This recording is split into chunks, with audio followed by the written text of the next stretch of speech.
When Calls the Heart, Season 8, Episode 9. Rosemary and Elizabeth came out of their houses.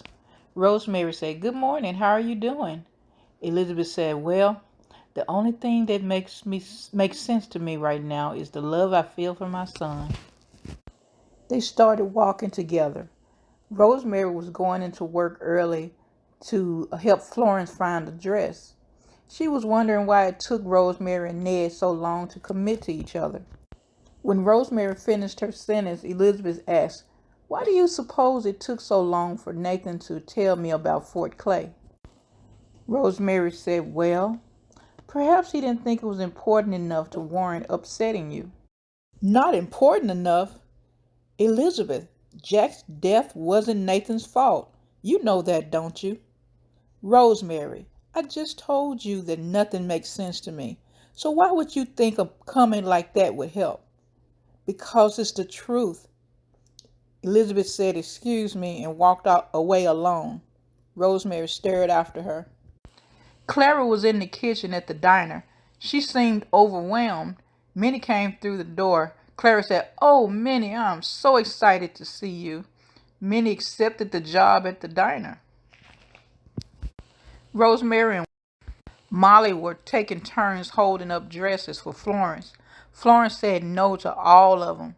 Rosemary said she would contact Dolly to see if she had more dresses. As Florence and Molly were walking out of the dress shop, Fiona had just gotten off the stage. She said, "Ladies, you miss me?" They all were excited and hugged. Fiona said, "I told you I'd be back in time for your wedding."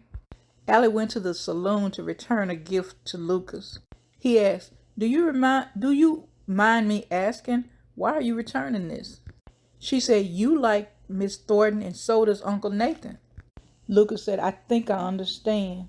He told her a story about when he was a toddler. His parents had a dinner party and this man was flirting with his mother, coming between his father and mother. Lucas said, "I didn't like that at all." Alice said, "What did you do?" He said, "I bit him on the ankle." They laughed, and Lucas says, "Since I'd rather you not bite me on the ankle, what do you say about letting your uncle and me work this out?" She said, "That sounds so good." He said, "In the meantime, why don't you hold on to this gift?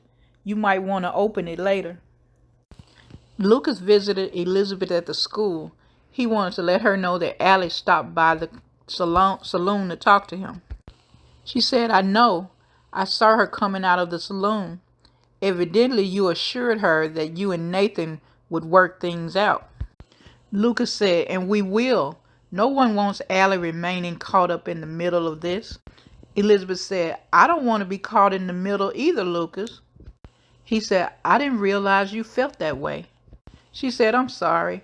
I'm not myself today. Nathan shared something with me that has me a little out of sorts." He said, "Was that at Bill's send-off?"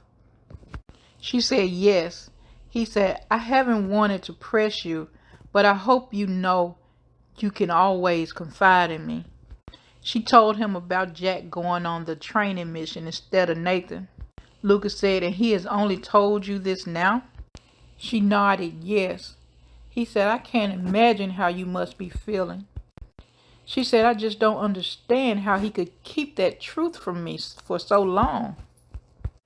Lucas said, "With your permission, I would like to go and find out." She said, "Thank you, Lucas.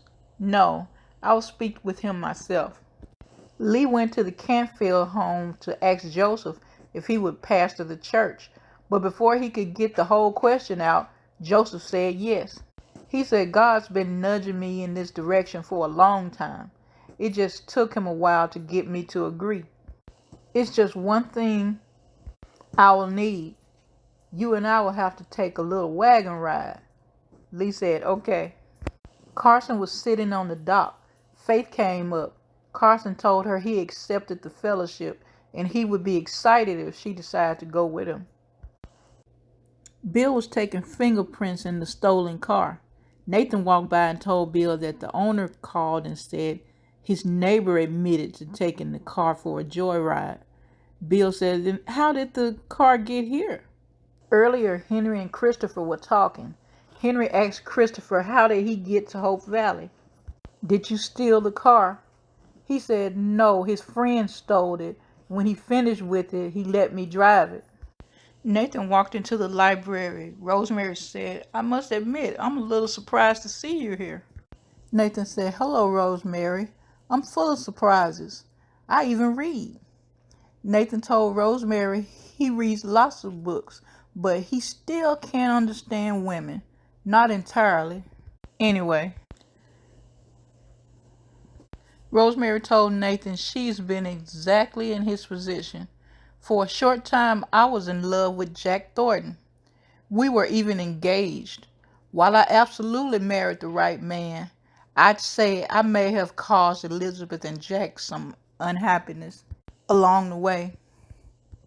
Nathan said, I'm sorry, Rosemary. I can't let Elizabeth go that easily. I just can't. And he walked out the door.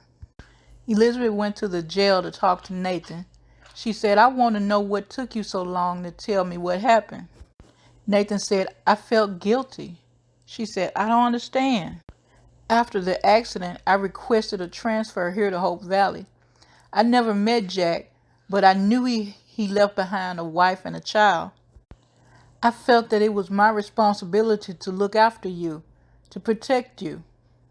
Elizabeth said, why would you assume that? Nathan said, I felt it was my duty. When I found myself falling in love with you, I felt like I was betraying Jack and his memory. That's why I didn't tell you. I fell in love with you. And I think that love is always worth fighting for. She looked at him and said, excuse me, and left. They were having an impromptu co-ed bachelor and bachelorette party for Ned and Florence. The bachelor party was so dull and boring, they joined the ladies. The first game they played was charades. The second game was women were blindfolded and they would hold the man's hand and she'd have to find the one she belonged with, the man she was meant to be with. Florence went first. She held Jesse's hand and she said nope. She held Bill's hand and he said ouch. She said thanks, Bill. He said my arthritis. She held Ned's hand and she said this is my Ned, and removed her blindfold, and they hugged. Next they called on Elizabeth. They practically dragged her up there. The men switched their places as Elizabeth was being blindfolded. She held Carson's hand and said, no. Next, she held Nathan's hand and said, Lucas, and took off her blindfold to see Nathan. She took the smile off her face and was looking shocked at Nathan and then at Lucas, who was next in the line. The next morning, Lucas came to Elizabeth's home. She opened the door and looked at Lucas with a side eye. He started laughing. She did a mock laugh and said, you know that wasn't funny. I was mortified. Lucas said, please don't be on my account. She said, you weren't upset? He said, of course not.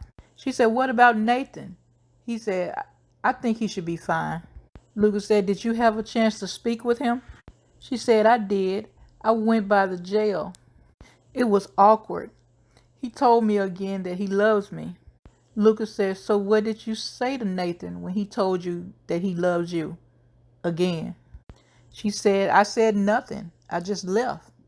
Lucas looked disappointed. Elizabeth said, why don't you come inside? Lucas said, I should get back to work. I just wanted to come by and make sure you were all right. Sidebar, I don't think Elizabeth told Lucas about when Nathan told her he loved her the first time. Henry walked Christopher to the stage stop. He's going to visit Rachel. Henry said, if her parents tell you to go, Christopher said, I won't make any trouble. Henry was walking away and Christopher said, Dad, wait. He tried to tell him that Lucas invited him to town to keep an eye on him, but Henry wouldn't let him. He said They were going to start from here and keep everything else in the past. Lucas had already told Henry about finding Christopher's name and address one night while he was looking through the books. Christopher and Henry hugged. Christopher said, "I love you." Henry said, "Me too." Bill came to the oil site and said to Henry, "Lucas told me your son checked out." Henry said, "If you're looking for him, he went to Billingham to see Rachel Tom. You know how it is. You love someone, you do anything for them." Bill said, "Almost anything, maybe. I found a footprint in the stolen car." As Bill was walking away, Henry said, "Bill, a while back I remarked about how you would never solve the mine disaster. Perhaps you and I can get together. I might be able to help." Bill didn't say anything. He just got on his horse and left.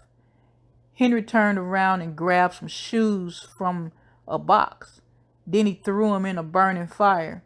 The treads on the shoes looked like the ones Bill found in the stolen car. Rosemary knocked on Elizabeth's door and came in. Elizabeth just looked at her. Rosemary said, "I wanted to tell you, I ran into Nathan at the library." Elizabeth said, "Rosemary, I went to the jail and talked to Nathan about Fort Clay. He admitted to requesting a transfer here after Jack died. He said he felt responsible to look after and protect us." Rosemary said, "Well, that sounds noble and selfless."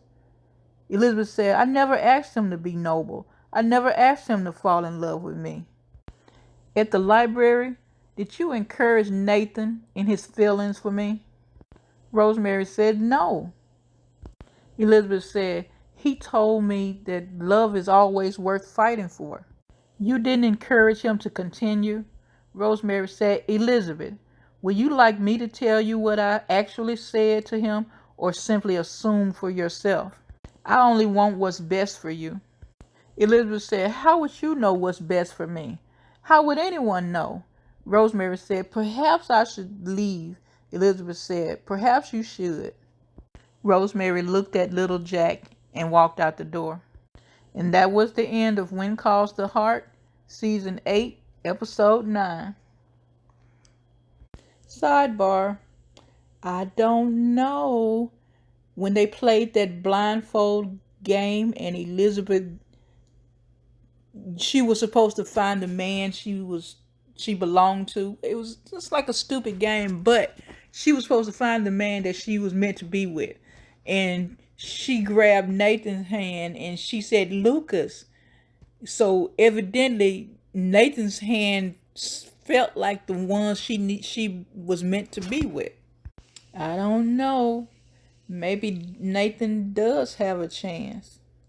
Because she didn't tell Lucas that Nathan told her he loved her the first time. You could tell the way he said, "So what did you say when Nathan told you that he loves you again?" I don't know. Maybe Nathan does have a chance. We got a few more episodes to go.